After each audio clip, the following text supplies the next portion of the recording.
in across, that all around application in the world, in agriculture, aerial photography, monitoring, surveying. There are several of them. And notably, we have been developed our UAV system start with the Department of National Park and Wildlife for the wildlife monitoring applications. And there are several categories for us probably in this range. If we categorize it by operations. Operation meaning for the altitude and duration of the flight. There are several of them in here, but I'm not going to spend too much time. And for the UAV system under our collaborative developments, going to be several types, but we will focus on the surveying type that we'll use the multi-rotor type and the fixed wing type. We also developed the single rotor helicopter type also. It depends on the type of the work that we require. I'll explain to you later. Of course, the obvious comparison for the advantage and disadvantage, of the multi-rotor, single rotor or fixed wing type. Notably, probably can be for the endurance, and the flight speed. The a rotary type, you can use it for a lot shorter period of time. It is the mechanical limitation by itself of the type. But for the fixed wing, you can use it for the medium endurance or long endurance, or even higher altitude, if you like. The categories by size, well, it depends on what you need as well. I'm not going to spend too much time. But for our development capabilities, we start with aircraft design, aerodynamic performance, airframe design, and manufacturing. Several of the system design that we are capable of, the control system, propulsive system, avionics system that we can develop in-house. And our development capabilities, maybe you can see obviously on aerodynamic structures and the components. And the necessary sensors, technologies, for the attitude determination, the positioning, altitude, optical sensors for gathering the data, and also the others for gathering the data as well. Notably, LiDARs are visible wavelength multispectrum. And this is our development so far for the past 5-6 years that have been using or have been in service. And this is the model that we currently use. Going to be a second generation very soon. The capability is 90 kilometer in range. And the flight time is probably around 1.5 hours for this model. The size is, for the wingspan is around 1.5 meters, can fly automatically as planned. Well, of course, you can make the very cheap and good qualities UAVs that capable of the forest operation. The main difficulties for the forest operation is that maybe in the rainforest like Thailand, for the strong winds, different difficult with the terrain. Probably for the medium range, you can forget about your multi-rotor type. You cannot use it very effectively for such missions. And this is some application example for this. That we do the 3D maps at the Gulburi National Park. This is also at Gulburi National Park. For the resolution can come down to probably 2 centimeters per pixel. It's a lot more than you can get from the best satellite. But you use those together, for, it's depend on the mission as well. This is the development on this model, we call it ISAC mappers, that take off by catapult launch and landing by net recovery. And this is the example on wildlife research. You can see on the right-hand side here, there's a herd of Thai elephants in Gulburi National Park. This black dot here are the wild gaur in Gulburi National Park as well. Probably most of you may have never seen the Thai wild gaur from the aerial imagery from the UAVs because they are very sensitive to the sound. And this UAV is model designed specific for that. And it can fly, somewhat, medium range. Over here, I think probably around 10 kilometers up and down, And the another type that we made, we changed, the sensors for multi-spectrum camera. Instead of using the visible light, you can use for another application. This is for the agricultural application with the palm plantation here, and for mapping, tree mappings, construction, the mining surveys, fisheries. This is the comparison between the Iconos and our UAVs, and this is another UAVs that we have developed for the Department of Royal Rainmaking, that this model can fly up to 20,000 feet for the aerial sounding application. So our aim on our development team is to design for the practical civilian application with the commercial grade manufacturing and integrations, and also, the important part is the professional standard operations. That we work closely with, the Department of National Park and Wildlife, for the forest research. Here are some applications, notably that for, for crime suppression. Here's that the test field in Khao Yai National Park. You can see the zone for we can see as for the illegal cutting zone, that for this probably around several of maybe 6 or 7 kilometers for the whole range. It takes a lot of time on foot, in the rainforest like Thailand, but you can use this model of UAVs in maybe less than an hour. It's also video footage. So skip this. There are two of the models that currently being using are this is the multi-rotor model that we've been used. You can fly 20 minutes, range 5 kilometers. Here are some applications in probably here in, this is one of the case in the Tiger Temple in Kanchanaburi, that the officials, collaborative officials from the divisions meet, for the planning, for the siege of the area. And this is the mission in Nan province. Some of the mission in Got Samet. This is the map of Got Samet that we flew the mapper model to flight to cover the Got Samet area.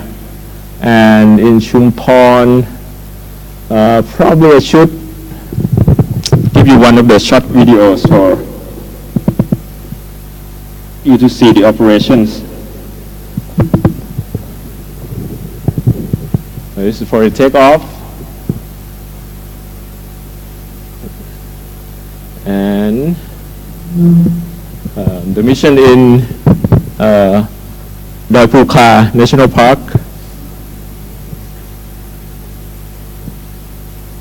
The whole process can be done automatically. And this model, this is the very first model that we made. This model have flew more than 1,000 flights officially in Thai National Forest.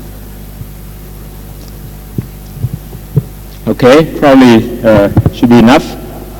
And let's move on to the next. Okay, this is for another operation that the official plan, the tracking device, at from Sumut Prakran. Let me show you this, that they track from the original site, for the illegal cutting site, that the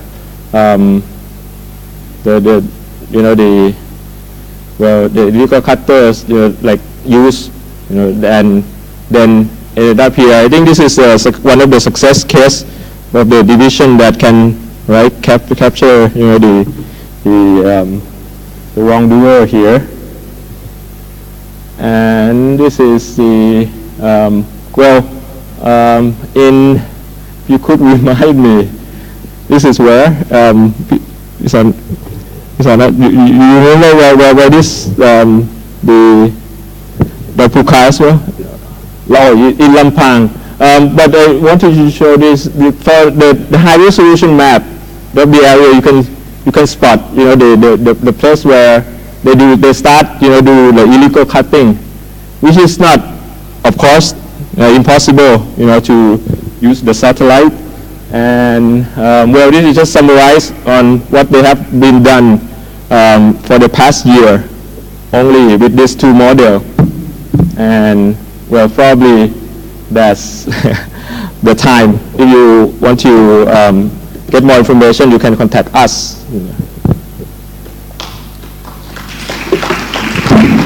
Thank you very much. Thank you very, very much. Could we have the next presenter, please? Yes? I have one question about, Yes. is there any regulation of UAV and drone operation? Yes, of course, there is in Thailand. Of course, because every country is, was forced by, the ICAO international organizations that have to have the regulations for the UAVs. And also, we work on this, with the governmental office as well. So we have, we need to ask for the specific permission, to do this. And roughly in general, to fly the UAVs on the allowing zone, the individual can fly only for 90 meters. If you ask for the specific height, you can fly only that. And with every UAVs that equipped with the camera, you need to register, or otherwise you could be fined and have jail time maybe. Thank you very much. I would want us to reserve the questions till the end, because we are also running out of time. Please. So, please have a seat. All right, thank you. Thank you. We'll call now the next presenter, and he's going to do the presentation on the use of NCAPS for monitoring poaching by Mr. Hakum. Welcome. Please let us put our hands together for the presenter.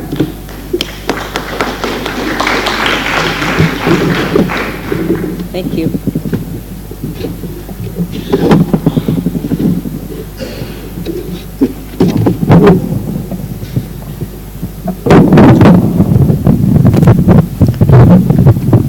Good afternoon. My name is Pakum Amseli Israel. On behalf of Thailand National Park, I would like to share with you technology that bots are using to fight with illegal rosewood logging in the park.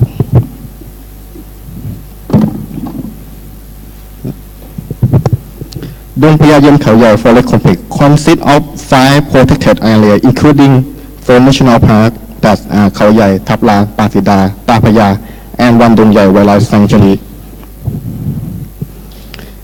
In this complex, Thap Lang National Park is the biggest, with area of 2,300 35 square kilometer occupied two provinces, Nakhon Ratchasima and Prachin Buri. This complex is lit of biodiversity, both plant and wildlife. Especially large mammal, including tiger, Asian elephant, cow, batang, and samba deer. Dong Phaya Yen Khao Forest Complex is considered as the second largest tiger population after Webcom in Thailand. Here is the short video showing tiger in Thap Lan National Park.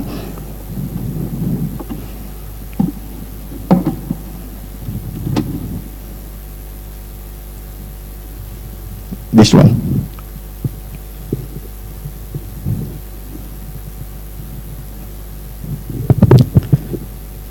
Thap Lan National Park is facing a lot of problems such as land encroachment, poaching, and illegal logging. But today, I would like to focus on rosewood illegal logging.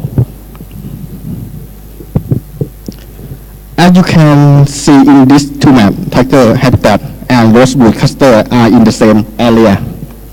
Main concern is that now rosewood, then tiger will push out. From this start, this mode pressure arrest occurred in 2014 with 438 cases.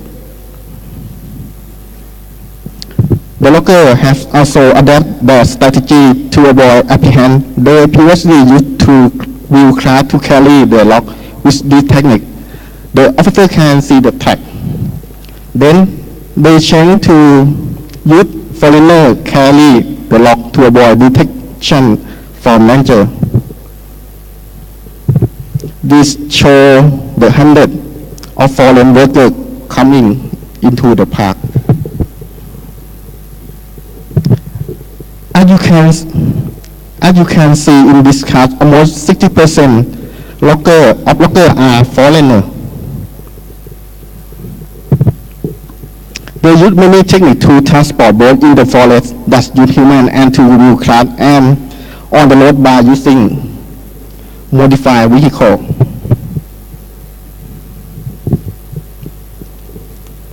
This information shows this is an organized crime with money, weapon, and worker support both in Thailand and neighbor country.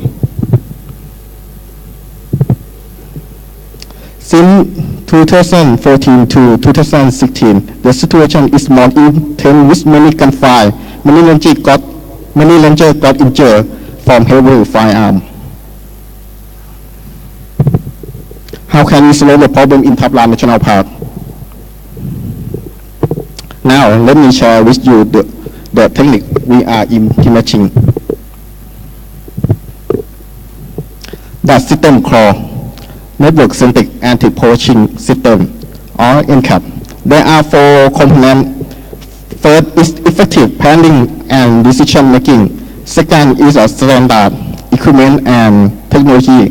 Third is smart patrol ranger. And final one is a strong law enforcement.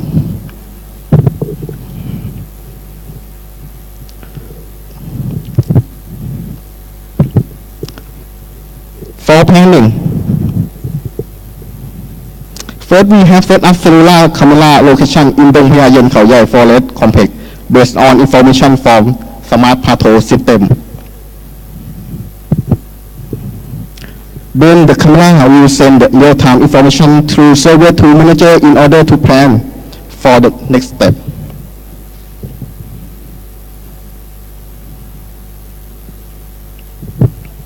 Equipment and technology. Manager needs standard equipment and technology to make decisions and take action. Park ranger need to be well trained and well equipped with basic knowledge and standard technology to ready to take action.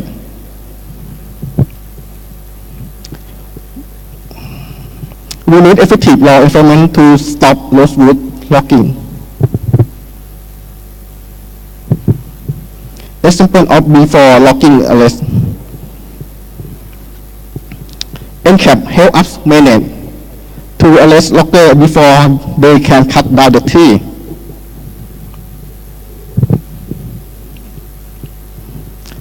And if they cut down the tree, we can block them immediately.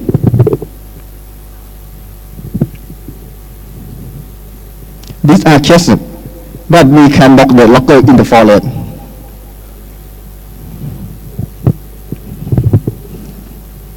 Also, with the problem from NCAP, we can carefully plan and safely arrest the poacher with firearm.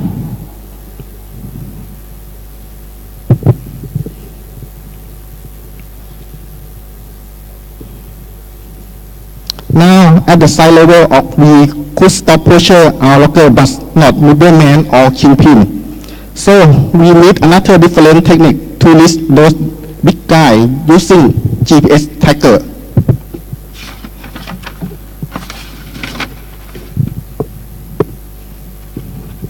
We implement the GPS tracker into the lock that were left behind so that the locker came back the transported the lock with the GPS inside. This is how the GPS tracker sends the location and movement of the lock. Map show Rosewood.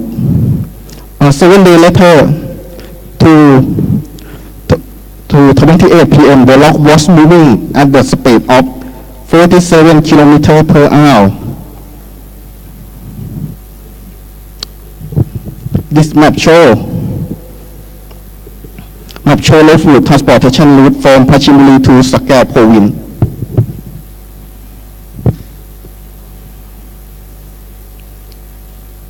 The map shows the third transfer point 300 away from the border before moving across the border slowly.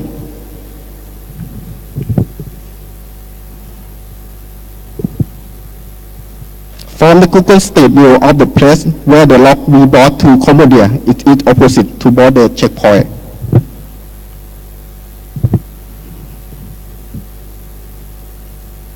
The second interesting case happened in Thailand-Laos border. In early November 2017, top manager got real-time photo report from NCAP, and they did not confiscate all of Rosewood plank instead. Implant GPS tracker and let them stay at the same spot.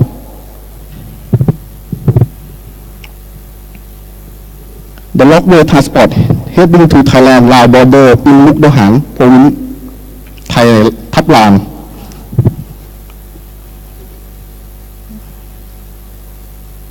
National Park cooperate with Payak Phai Lawyer, Forest Department and Army Internal Security Operation Command arrest logging gang in Mukdahan.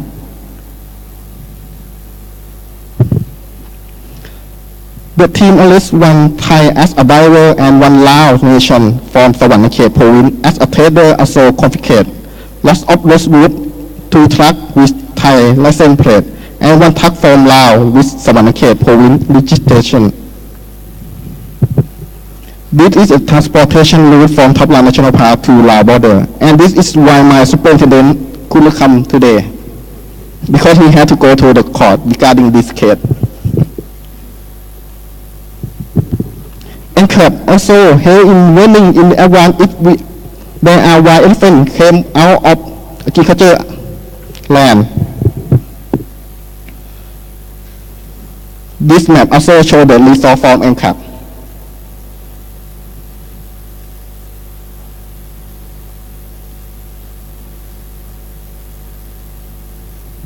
This one.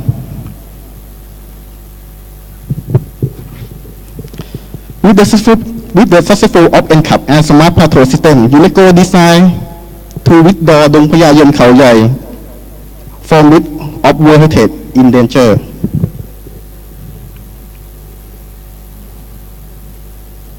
Thank you for your attention. สวัสดีครับ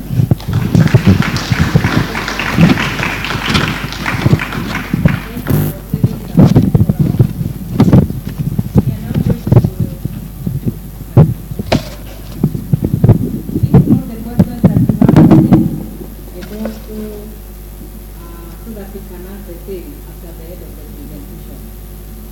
We'll now call the next presenter. The next presenter is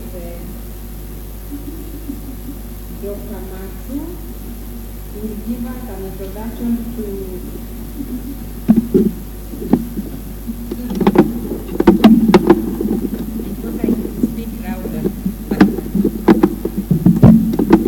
We listen to the next presentation by Dr. Manzu, and he'll give us a presentation on introduction to drones and its potential applications in wildlife monitoring.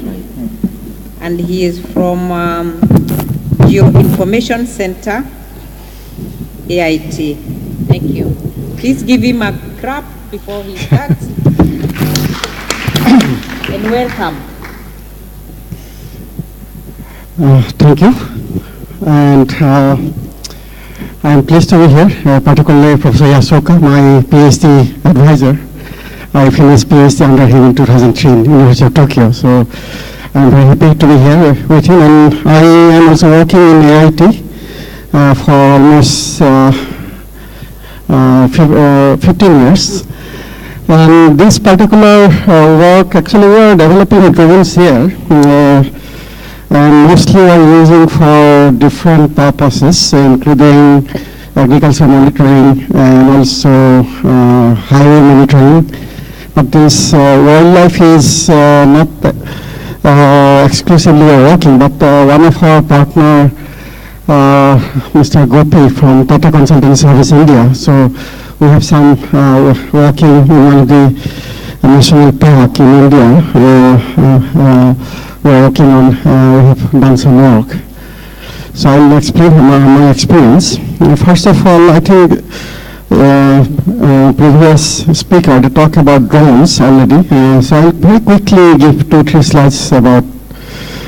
So there are different systems, as you know, satellite, airplane, and drone and ground survey. But if you look at this slide, if you look at the drones, which is several advantages, probably image acquisition demand, very high resolution, up to 1 centimeter, 2 centimeter can do, unaffected by cloud, and cost benefit, cost effective and safe. But relatively small coverage than satellite or airplane, and drone regulation is restricting the use, and operation is susceptible to weather. So these are the major advantages of drones. And the drone we are developing the left side, which is around 1.2 meter. When spin it can go up to, we tested up to 88 kilometer with one-time battery. Now the second version we are developing 2 meters with spin, which can go 150 kilometer. That's what we want to develop. And this, as you know, one of the problems is landing. So on the right hand side you can see it's not very clear because of cloud in the background. When you put a parachute, so a drone comes, you can just open the parachute and it will be vertically landing. This has been we have done. So these are a few new things we are doing. And for mapping by drones, we have the drone and the autopilot mode, sensors and processing, and fully autonomous flying and easy processing. And we are putting a cloud-based drone data processing system here, which one of our my fellow colleague, he has also studied under Professor Yasoka. So we are developing a system which will be cloud-based, and it will be everybody from anywhere in the world can be used this system. It will be ready by December this year. We're working on that. Advantage in wildlife monitoring, safe for human beings and animals, cost-effective, high resolution, and we have also mentioned that obstructive to wildlife. And you can do for habitat mapping, population cloud counts, distribution of locations, nuisance to wildlife, capturing wildlife, lawbreakers, and locating animals. And also for habitat mapping, which you can identify endangered species and also inaccessible inhabitants, Martian eyes, so those kind of things you can do. And also it gives a quick view about the habitat of blue heavily, that's what we have seen. And also because if you use multispectral cameras, then you can get some more information about this vegetation and others. And also some of these are, it's not actually our work, but we can, using thermal camera, we can see the animals and the process possibly. Also this is being used for population counting. And also traditional systems which we are using, very heavy equipment, time consuming, labor intensive and very costly, as well as less accuracy is there.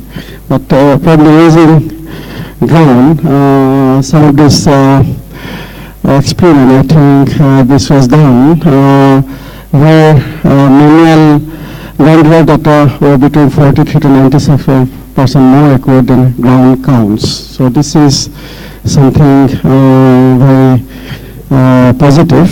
And in some of the wildlife parks in India, they started using drone for counting census.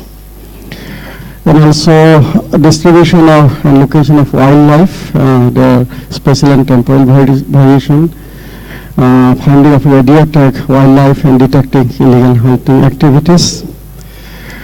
And also sometimes you can use drone to scare some of these birds which is away from the hostile or animal from away from the hostile locations. And also drones give high quality video images for near real-time wildlife monitoring, not only combating crime scenes but also monitoring and condition of animals.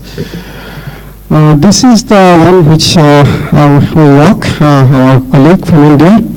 It's called Kaziranga National Park, Assam, this is my state in India.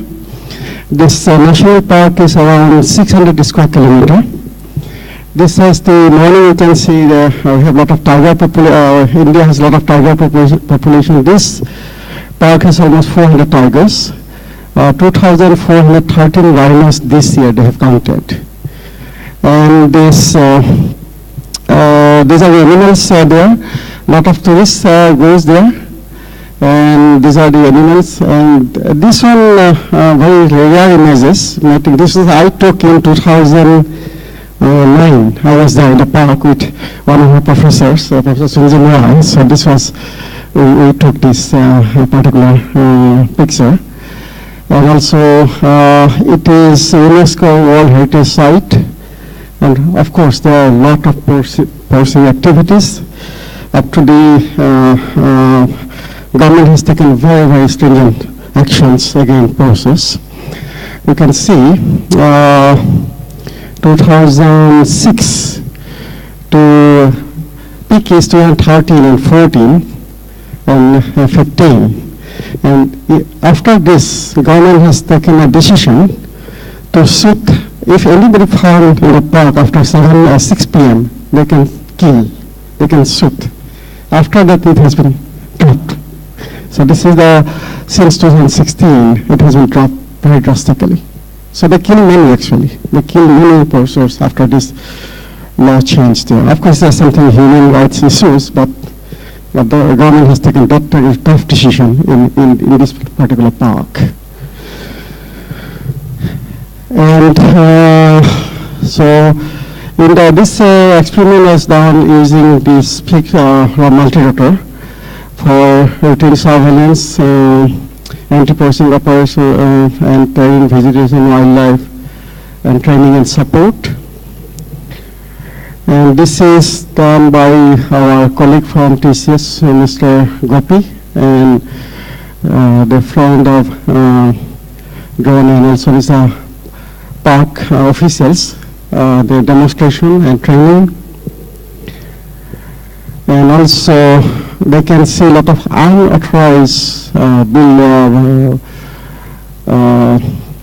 these unauthorized inhabitants. These are mostly coming from immigrants from Bangladesh, and they have 2 big villages. Has been completely last year, 2 years ago, they have completely removed these people from this park. And they also they are kind of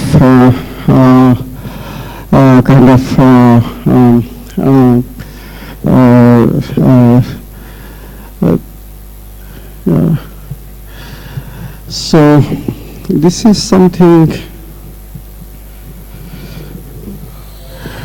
So this is we have.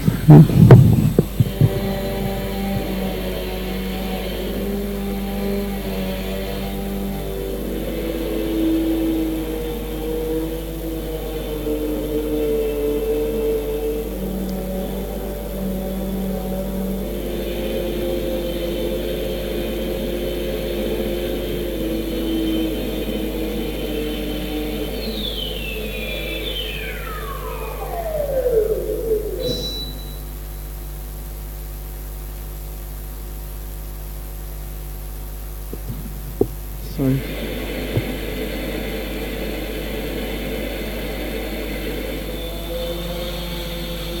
You can see the animals.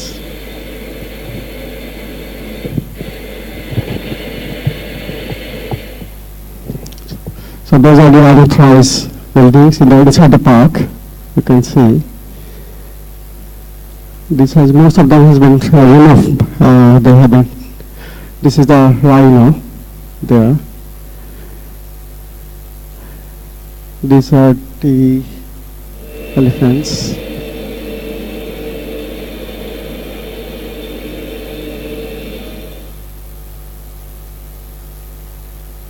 These are wild pigs, you can see. I think that's, thank you.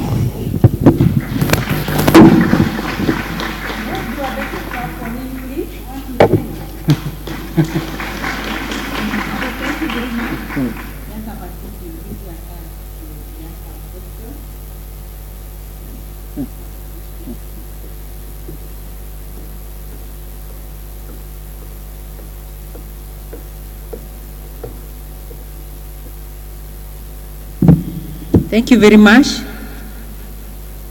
Please have a seat. Yes. We will now go to the next presenter. And the next presentation is on spatial data, best practices, and standardization for countering through combating wildlife trafficking. And the presentation is going to be made by MS Katharina Mumford. Please welcome. Let us welcome her as she comes to the front. Thank you.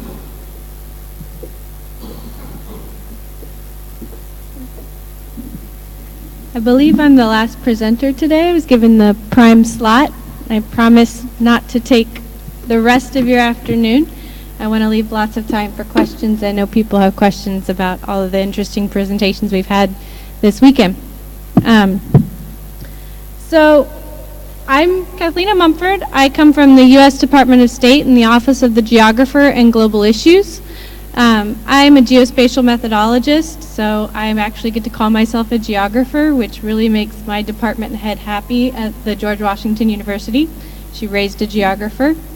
And so today I really want to pound the geography stick because a geographic perspective, as we've heard from numerous presenters today, can really shed light on things that maybe people haven't thought of before and looking at things from a new light. And a few other colleagues today had already pointed out some really important things that I wanted to hone in on, specifically 2 points on the importance of data migration and also participation in a geospatial information sharing platform. So I'm going to talk today about an initiative that the Office of the Geographer has been supporting specifically in Africa, but the principles I want to talk about can be applied in any context. It's about the importance of spatial data standardization to enable information sharing, but also analysis, and then taking that data to the next level to meet the needs of law enforcement, prosecutors, or conservationists, anybody who has a need for data about wildlife and wildlife trafficking. And the importance that I want to highlight on geospatial data is that bringing together a diversity of knowledge is really important, not only in your focus and your theme, but also in the scale of data. We hear a lot about people either collecting local data on a very particular incident, or we hear about regional data collection. And I wanted to emphasize the importance of scale and also in the thematic as well. But there's some challenges and opportunities that come with standardization. We don't want to limit data collection to only particular fields of data that are important, because then people miss out on what's important to them. But we want to increase the number of fields that we can collect on to enable really powerful analysis. So how do we meet that in between, that not overwhelming data collectors, but also getting the data standards and the fields that are needed to do that important analysis that's across boundaries and impactful? And I really feel that's what geospatial data has the capacity to do. It has the capacity to transcend both political boundaries and technological boundaries if it's done in a standardized way and in a way that meets the needs of all the users.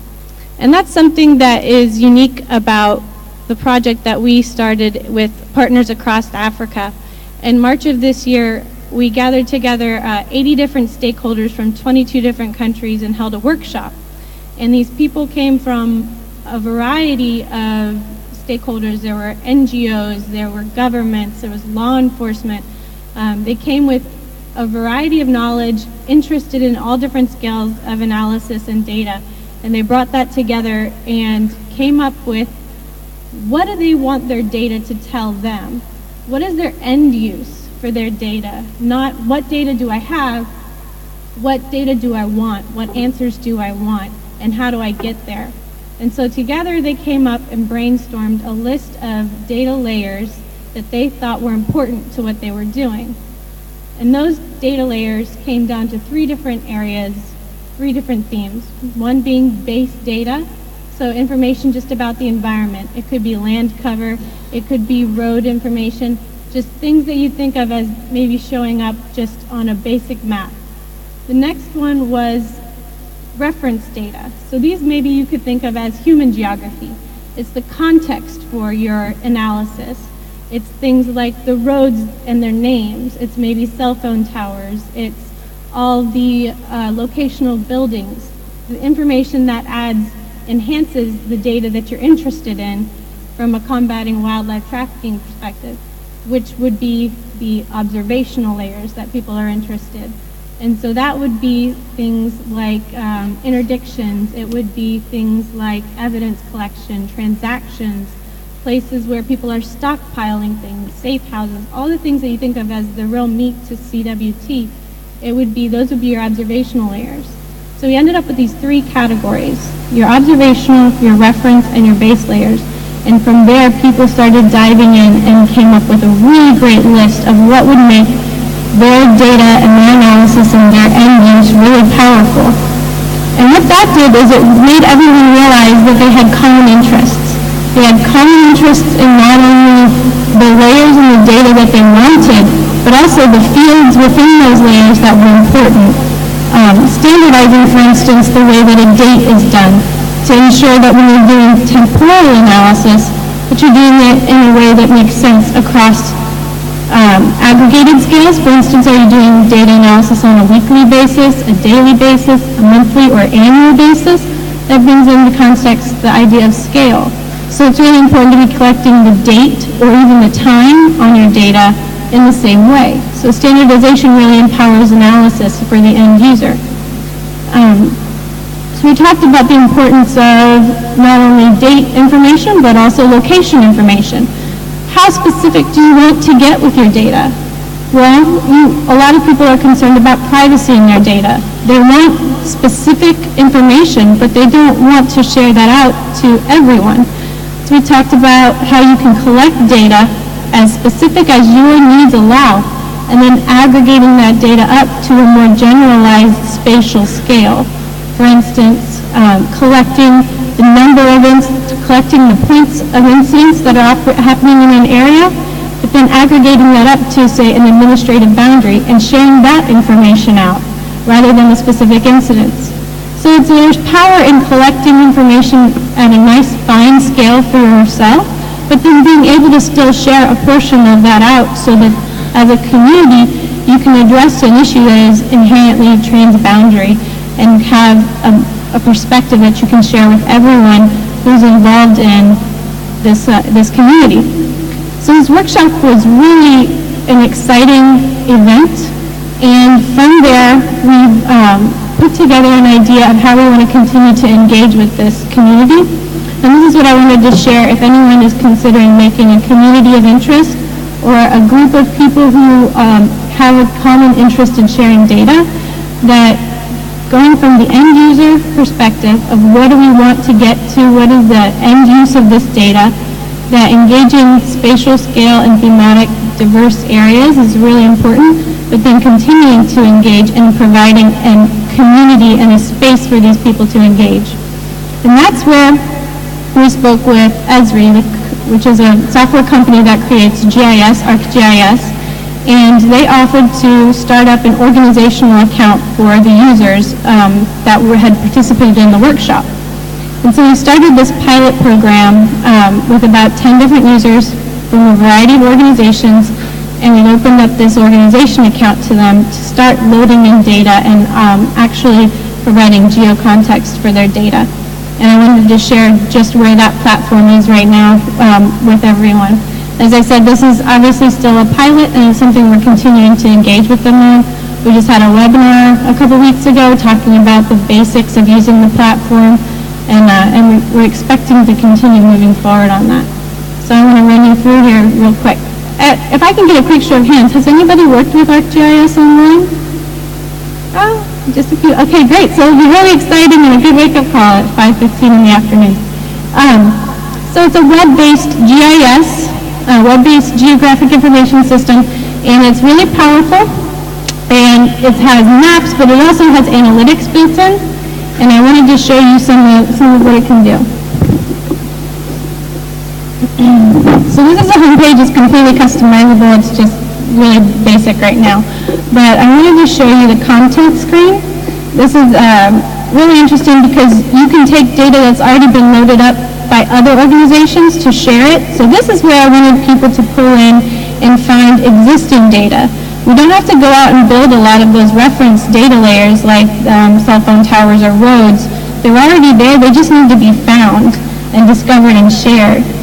So right here is where you can create groups, and you can control access to that as well.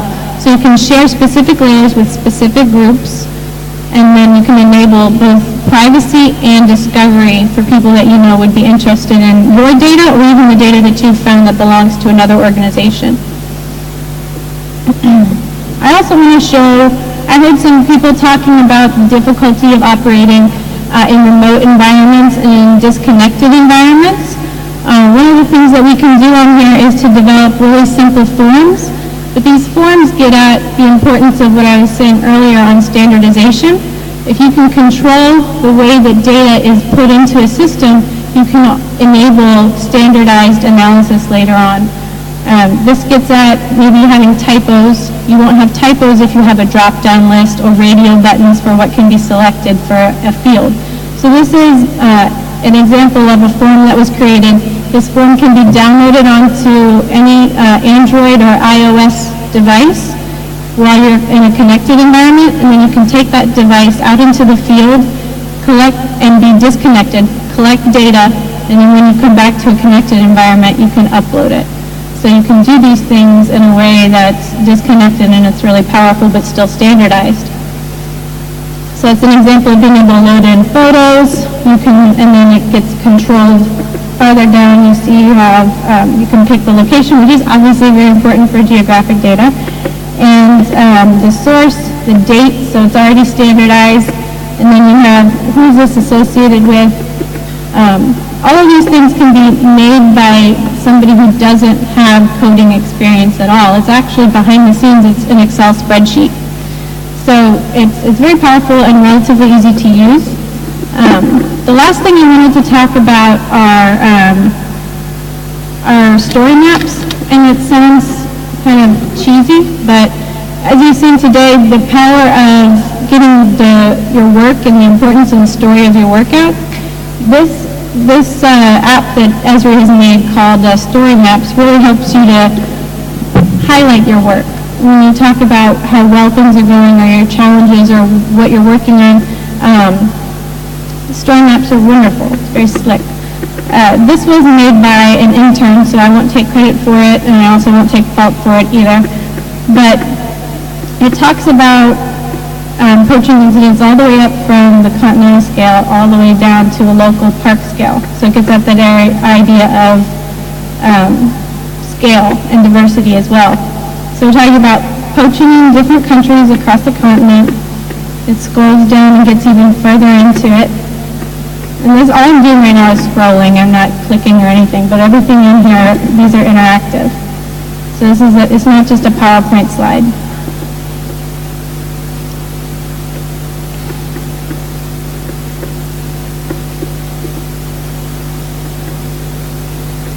This is all customizable as well, that you can pull up these pop-ups and you can show what you want it to show. You can make it in-depth or really easy to use as well. So this gets at the power of the platform beyond just data standardization and data sharing. You can do a lot of analysis in this environment.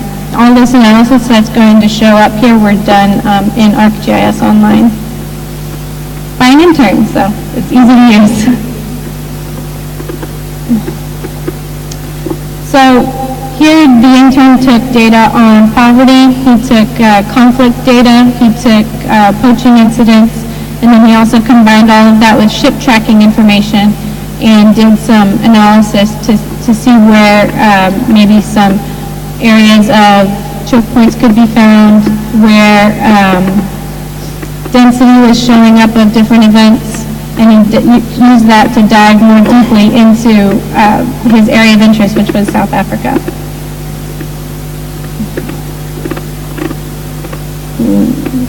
Yeah. So here's an example. He's got, it's hard to see up here, but there are buffers around police stations. There's also the conflict data, the national parks, and then rhino killings. So he's overlaying all this data in a single platform, and all of this is just data that he found online. It's not restricted. So this is all data that could be shared with other people, and then also the results of your analysis can be shared. And if you get really savvy at it, you can share your process. So you can put all of these things in a row and make it into a tool and share that with somebody else so that they can do that same analysis over time or in different places. So we went and did a hotspot analysis and took a look at where could somebody drive within 2 hours of a certain location. And he said, oh, there's this place up here where it's really, my mouse on it, there's a nice spot right here where you have to drive this direction if you want to go. So he said that would be an interesting area to monitor more closely. So this is one of my favorite things for leadership. If you've got somebody who wants to know what's going on just right now at this moment, this is what they call the ops dashboard. So it shows you everything in this area that you're looking at, but it's also interactive. So this, again, it's not a PowerPoint slide. You can zoom in on a map and it'll change what actually shows up on the dashboard. So you can get an idea of how things change where you're looking at.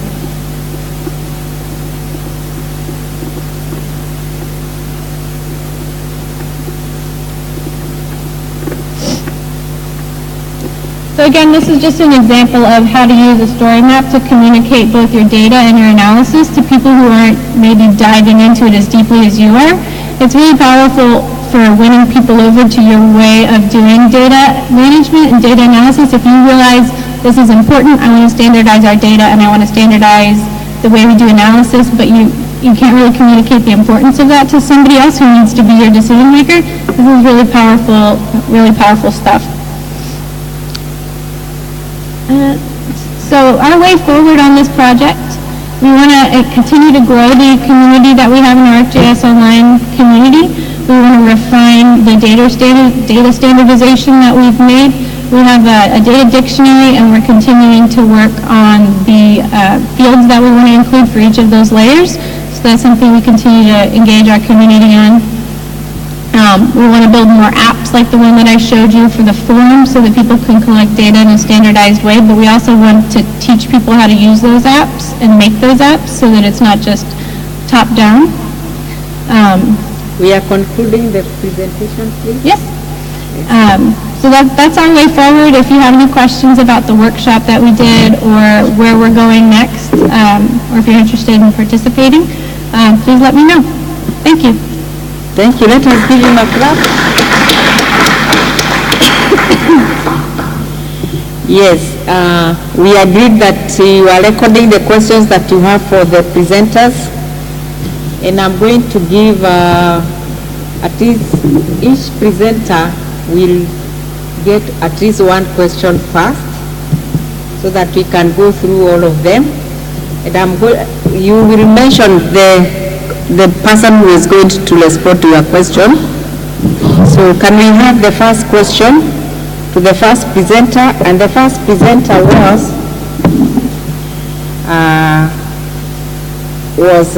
Mr. Somsak. Any question for him, please? And the presentation was on drones for monitoring poaching. Yes, please.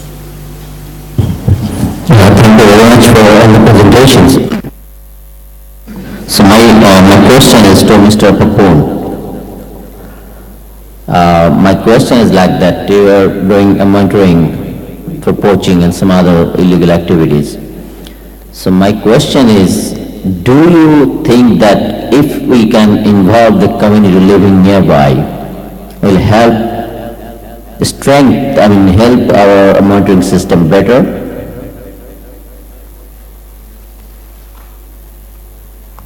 That is a question for Mr. Papone. Okay.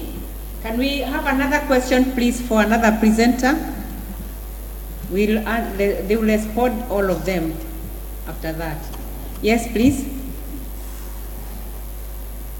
Please switch off your mic. Thank you. Yes, please. The Secretariat, please provide a mic up here. Is it working? Go to where there is one that is working, please. Yes, please. Thank you. Yeah, thank you. My question goes to, I don't remember clearly the name, but on the drones. From the video which it was shown there, my question is about the noise. Can you maybe explain a little bit? Because I thought the way I saw or we heard about the noise, I'm scared perhaps the poachers may be just flushing them out without arresting them. Thank you. Okay. I hope the presenter recognizes and will answer that question, please. Another question, please. Any other question? Yeah, I get the last question for Dr. Manjul. I think he's here. So my question that we are doing drone kind of things for patrolling and monitoring the wildlife. At the same time, we are doing smart patrolling on the ground. So is there any options to combining these two, smart patrol data with the data coming from the drone? So this question is for Dr. Manjul. Okay, thank you. Another question? We want to Yes, Paul, please go ahead.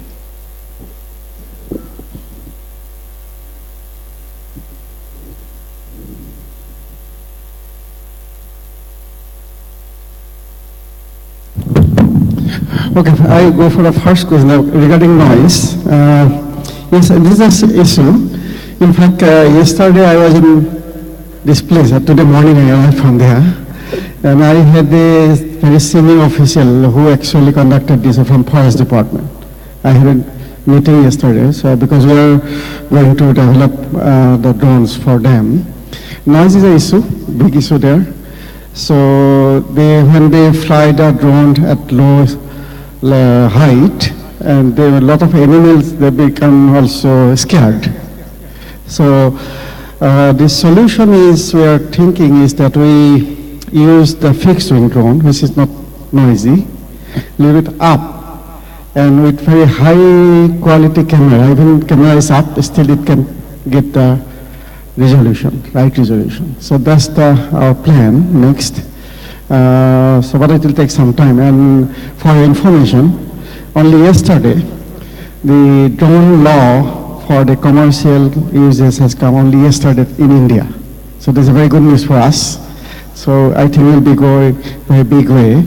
And also one of the problem which I mentioned, just I want to tell you that this department, Forest Department, they're also using drones, but getting a drone, flying drone, getting picture is not a difficult thing. You can do it. But processing the data as per your need is a very, very big issue, because you need remote sensing expert to make some inference out of it. So that's why we're proposing this cloud-based services, which will be ready in December. If anybody would fly drone, we can accept your data over internet, and we can process for you. That we can do. Thank you. So your question was? Dr. Matsu, there was some other question. Yeah, regarding ground data and the drone, right?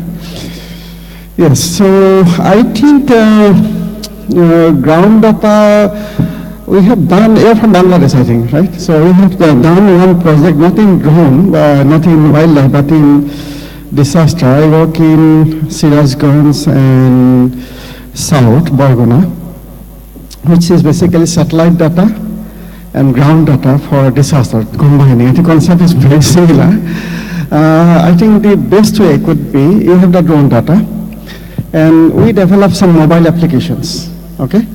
So if any incident or something in the ground, you can take the photograph and you can put some description what is happening, and the moment you push that one, it would automatically transfer to a server where your drone data or any satellite data immediately match. It's a geotag. So then you can make some from drone data, but it may be possible even live is possible. Live data is coming and your live data is coming, it's possible, it can be done. But if you want to do more than that, maybe as wildlife, I'm not a wildlife expert, but what your problem, then I can give you some suggestion. Thank you. Yeah, thank you. Was there another question, please? Somebody Thank you. just answer that question. Please be short and precise. My name is Ikeda from the State of Japan. I'd like to ask the lady from U.S. State Department made the last presentation.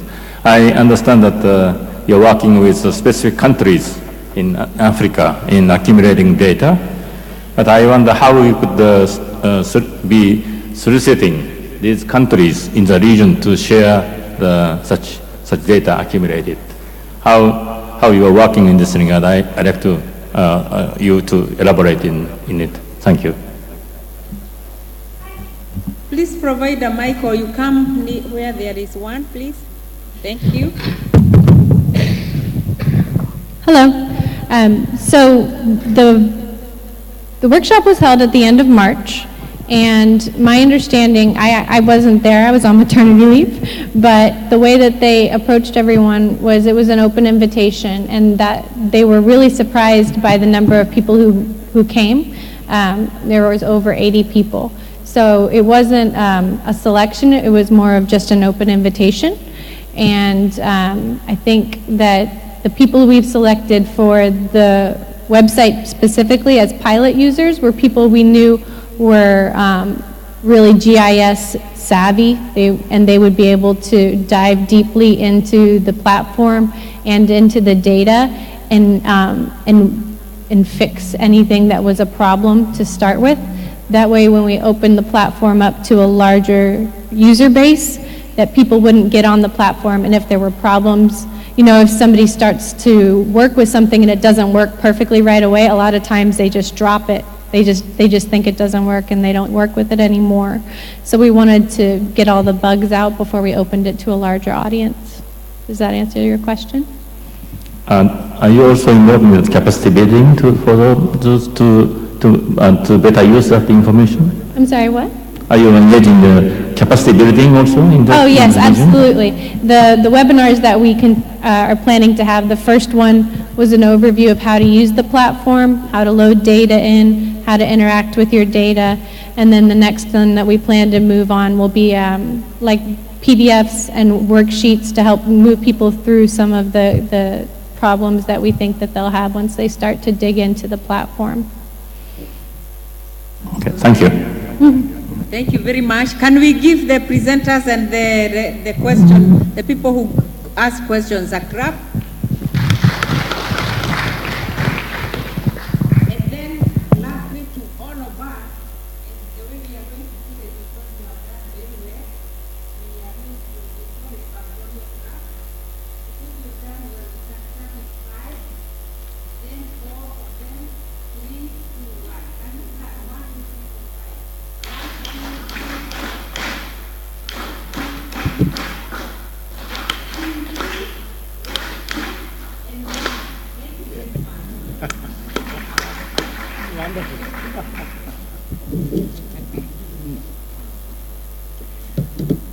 5. Okay. Before closing this session, I'd like to thank all of you here for your participation in this session.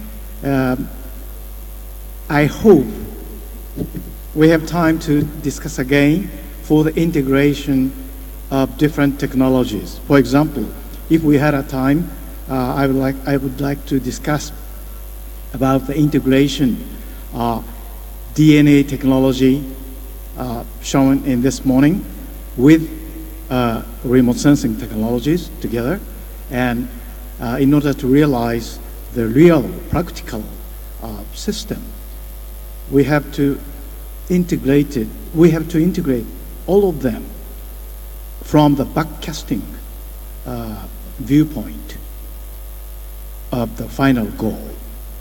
So we need to do the good point and not good point of all technologies, and to complete the system, effective and efficient system for final utilization of new technologies. Thank you very much.